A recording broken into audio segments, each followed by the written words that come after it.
Well, it's been a quiet week in Lake Wobegon, Minnesota, my hometown, out on the edge of the prairie. Beautiful, beautiful week of fall, mists on the lake early in the morning. You wake up in the morning, your window is open, you've got a little extra blanket over you, the smell of fall outside, and then you smell your coffee from your amazing new coffee maker, which makes you coffee exactly at 6 o'clock.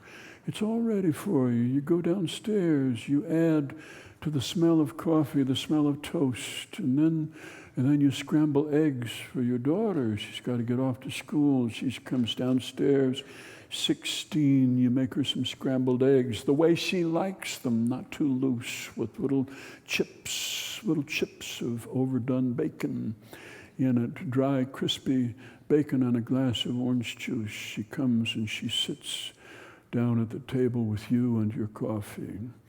And she asks you about the American colonies during the Revolution and what were they disagreeing about, which is one of the beauties of having a 16-year-old in the house. Ordinarily, you would not think about this.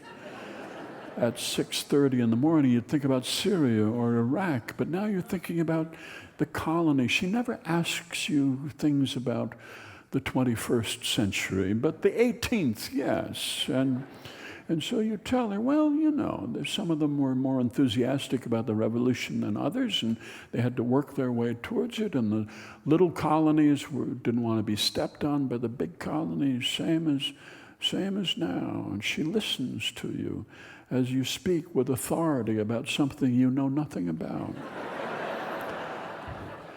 And then that day you go off and you do some 18th century things. You split some wood, and you go to the orchard and you buy a half a bushel of apples. It's fall, which is timeless, absolutely, absolutely timeless. As is the gospel. Last Sunday at Lake Wobegon Lutheran Church, the gospel was the verse in the Gospel of Matthew where Jesus tells his people to be forgiving and to forgive others 70 times 7, which is a lot of forgiveness. Pastor Liz gave the sermon. She's filling in still now while the search committee looks for a new pastor to replace Pastor Haugen, who just disappeared at the beginning of the summer, and she preached about forgiveness, and it was hard. Take responsibility for the crap in the world. And don't blame this all on other people. You have responsibility too. And be forgiving. If we don't forgive other people, then we'd make no progress in this life. We're just always going around in a circle. Forgiveness is the start of something new. It's good for you. When she was talking about forgiveness, the congregation sort of glanced over towards Marlene, the church secretary, was sitting there in the third pew from the front where she always sits. Marlene, 3 days before, the Wednesday before Sunday, she was walking down the street past Our Lady of Perpetual Responsibility when Father Wilmer was bitten by 7 bees in the old shed out behind the church. He was power washing it, and suddenly he let out a cry as Marlene was walking along. She walked over there. He came bursting out. He still had bees under his shirt. He was ripping his clothes off. He was filthy. He wanted to take a shower. She called the rescue squad, and she followed him into the rectory because he did not look well at all. He was in the bathroom. He was naked. He saw her there, and he let out a yelp. He tried to cover himself with a towel. Nakedness means nothing to Marlene. She spent 2 years working at the VA hospital catheterizing old vets. I mean, this is nothing unusual. She was helping him, and then he passed out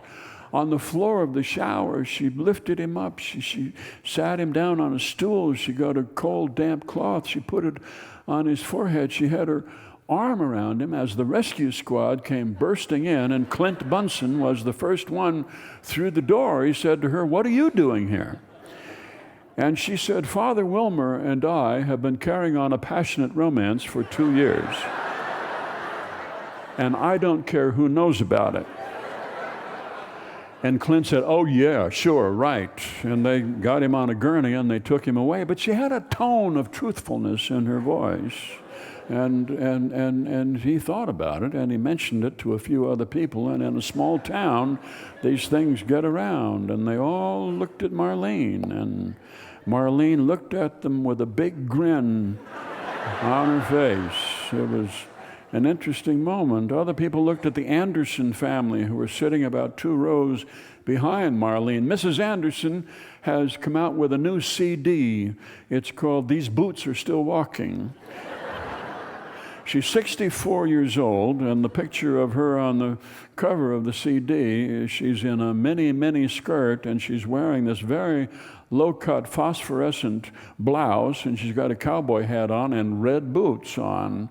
And there she is in all her glory. The Sons of Canute canceled their 4th of July amateur talent show 5 years ago because Mrs. Anderson was in all of the shows, and every show she would come and she would sing "These Boots Are Made for Walking." And now she's got this on a CD, and there's going to be a CD release party this coming week at the Sidewinder Bar out near Millet, and everybody's gotten invitations, and what do you do? Her husband, Danny, has let it be known he's going to be up north fishing on that day. Her children are very unhappy about all of this. She is a remarkable woman. She has a remarkable skill of being able to sing consistently flat. Every note that she sings is about a quarter tone flat. She's all the way through. You wait for her to accidentally hit a note, and she never does, and she sings loud. She loves to sing. People who are gifted, are modest about their gift, and they're very anxious about any little tiny mistakes that they make. And Mrs. Anderson is nothing but a mistake. And she loves to sing. She sings with complete joy, as it says in Scripture. Whatever you do, do it with your whole heart. She does. People looked over at her and her children, who were embarrassed. And then a horrible smell arose from the congregation, and it drifted slowly up towards the front of the room where Pastor Liz stood at the lectern. This horrible, horrible stench. And we saw Mrs. Anderson chuckling to herself. And we saw Danny sit down quickly and cross his legs. Horrible. When you let a fart, you own the room for a while. And there was no point in going on with this sermon whatsoever. So they just skipped ahead to the Nicene Creed, and everybody stood, except Danny remained seated, and they said the creed. Forgiveness. So that was the message. This is the time of year when people build bonfires. They have stored up some brush and some scrap lumber, and they build bonfires, 1 or 2 every night in the fall. And people are in a mood to stand outside around a fire. And when you see somebody's bonfire, you feel this primal urge to go and stand by it. Even if these are neighbors you don't get along with, even if these are neighbors whose political views drive you up the wall, even though these are neighbors whose children don't get along with your children, you still are welcome at a bonfire. It's about forgiveness, you see. And you stand around the bonfire, and maybe somebody comes out of the house with a big tray of marshmallows and graham crackers and chocolate and passes them around. Maybe somebody else tries to start some singing. People who are camp counselors and who like to boss people around, and they try and get everybody to sing "She'll Be Coming Round the Mountain" or "Amazing Grace" or something, and people will go along with it for a while. But really what we just want to do is stand and look at the flames and feel that we're part of this group. We're not in the 21st century anymore. We're Druids, and we belong to these people. This is our tribe. We belong here no matter what's happened in the past. These are our people. There are no delusions of grandeur in this bunch whatsoever. No, sir. There were delusions of grandeur in the Tolleroods rooster, who came to a sad end here this last week. You may have heard about this, I don't know. This was their rooster who they call Ludwig, because every morning he'd go out and crow, and every morning he would go out and he would crow.